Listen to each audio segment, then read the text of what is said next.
পাঞ্জাবি পায়জামা ব্যতীত shirt pant পরে নামাজ পড়লে নামাজ আদায় হবে কিনা? নামাজ হয়ে যাবে, শার্ট প্যান্ট পরে নামাজ পড়লে নামাজ হয়ে যাবে। তবে মনে রাখতে হবে নামাজের জন্য এমন পোশাক পরতে হবে যেই পোশাক পরে আপনি গুরুত্বপূর্ণ কোনো জায়গায় যান। অনেকে টি শার্ট, আপনার 3/4 প্যান্ট পরে অথবা আপনার একটা নর্মাল গেঞ্জি পরে নামাজ শুরু করে দেন। নামাজ তো হয়ে যাবে যদি সতর ঢাকা থাকে নামাজের, বাট নামাজের মর্যাদা, নামাজের যে কোয়ালিটি সেটা নষ্ট হবে। আল্লাহ সুবহানাহু ওয়া তাআলা বলেছেন, ইয়া বানি আদম খুযু যিনাতাকুম ইনদা কুল্লি মসজিদ। প্রত্যেক নামাজের সময় সুন্দর পোশাক পরিচ্ছদ গ্রহণ করতে বলা হয়েছে। যদি আপনার পরিপাটি সুন্দর মার্জিত পোশাক থাকে ওইটা পরলেও নামাজ হবে। তবে প্যান্ট পরলে খেয়াল রাখতে হবে টাকনুর নিচে প্যান্ট যেতে পারবে না। তবে সেটা শুধু নামাজের সময় না, নামাজের বাইরেও যেতে পারবে না। আবু দাউদের একটা হাদিস অবশ্য আছে, মুসবিলের নামাজ কবুল হয় না, যদি হাদিস সনদটানি মুহাদ্দিস অনেকে আপত্তি তুলেছেন। তবে আমভাবে সর্বাবস্থায় টাকনুর উপরে প্যান্ট পরা উচিত। বাসার পাশে মসজিদ থাকা সত্ত্বেও পুরুষ মানুষ বাড়িতে নামাজ পড়ে, এখন করণীয় কি? দেখতে হবে এটা পুরুষ কিনা। কারণ পুরুষ হইয়া যদি বাড়িতে নামাজ পড়ে মসজিদে না যায় তাহলে তার পুরুষত্ব নিয়ে সন্দেহ করার সুযোগ আছে। আমি আর ওই শব্দ উচ্চারণ করলাম না যেটা আপনারা করতে চাচ্ছেন, না ওই শব্দের মার্কেটিং আমরা করব না।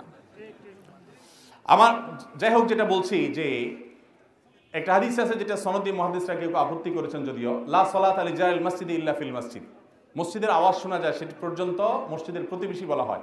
তার জন্য মসজিদে এসে নামাজ না পড়লে, বাসায় নামাজ পড়লে তার নামাজ হবে না, মানে পূর্ণাঙ্গতা পাবে না। এটা না তামাম থাকবে, অপূর্ণাঙ্গ থাকবে। সমস্ত উলামায়ে কেরাম প্রায় ওয়াজিব যে জামাতের সাথে একমত যে জামাতের সাথে পুরুষ মানুষের জন্য হাজির হয়ে নামাজ পড়া ওয়াজিব। সলাতুল জামাআতে তাফদুলু সালাতাল ফজর বি 27 দারাজা। একাকী নামাজ পড়ার চাইতে জামাতে নামাজ পড়লে কত গুণ সওয়াব বেশি হয় জানেন? 27 গুণ। 1 টাকায় 27 টাকা পাইলে জীবনে আপনারা কেউ 1 টাকায় 1 টাকার অফার নিতে দেখবেন না। কিন্তু তাকে গুরুত্ব বোঝাতে হবে, সময় দিতে হবে, জামাতে নামাজের ফজিলত তাকে বোঝাতে হবে। কেউ যদি কাউকে মন থেকে চায় তার জন্য কি প্রতি মোনাজাতে কান্না করে আল্লাহর কাছে চাইতে পারবে? দেখুন হাসির বিষয় না, আমাদের যুবকদের বেশিরভাগই এই রোগে আক্রান্ত। ভালো মানুষের মুখোশ পরে কতক্ষণ থাকা যাবে? বেশিরভাগ পুরুষ ছেলেরাই, যুবকরাই, এমনকি মেয়েরাও আজকাল বিবাহ বহির্ভূত সম্পর্কে আক্রান্ত। তো এই জন্য তারা মনে করে যে কোনো দোয়া দরুদ পড়লে বোধহয় ওই ব্যবস্থা হয়ে যাবে। দেখুন, প্রথম কথা হলো যে সুনির্দিষ্ট কাউকে বিয়ের জন্য আল্লাহর কাছে দোয়া করে, এটা শুধু বিয়ে না, দুনিয়ার ক্ষেত্রেও সুনির্দিষ্ট কোনো কিছু চেয়ে আল্লাহ অমুক বাড়িটা আমার পছন্দ হয়েছে, আল্লাহ এটা আমারে মালিক বানায় দাও, আমার আর কিছু লাগবে না। এই টাইপের দোয়া অনেকে করে না? অনেক যুবক আছে বেকার, চাকরি বাকরি হয় না, দোয়া করে আল্লাহ, অনেকে তো অনেক কিছু চায়, আমার বেশি কিছু না আল্লাহ, 1,05,000 টাকা চলবে, একটা হুন্ডা কিনবো, একটা ছোট্ট, আমি কিছু চাই না তোমার কাছে। এটা দোয়ার আদবের খেলাফ। এরকম নির্দিষ্ট করে আল্লাহর কাছে চাওয়াটা দোয়ার আদবের এই জাতীয় বিষয়গুলোতে বিশেষ করে। কারণ আপনি আল্লাহ তাআলার কাছে চাইবেন শান্তি।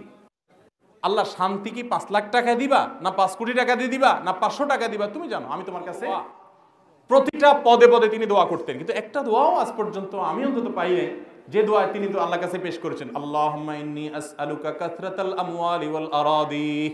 আল্লাহ তোমার কাছে অনেক টাকা পয়সা, অনেক জমি জমা চাই, এরকম দোয়া নবী সাল্লাল্লাহু আলাইহি ওয়াসাল্লাম। তাহলে উনি কি দুনিয়া চান নাই আল্লাহর কাছে? কিভাবে চাইছেন? রব্বানা আতিনা ফিদ দুনিয়া হাসানাহ। আল্লাহ দুনিয়াতে আপনার কাছে কল্যাণ চাই।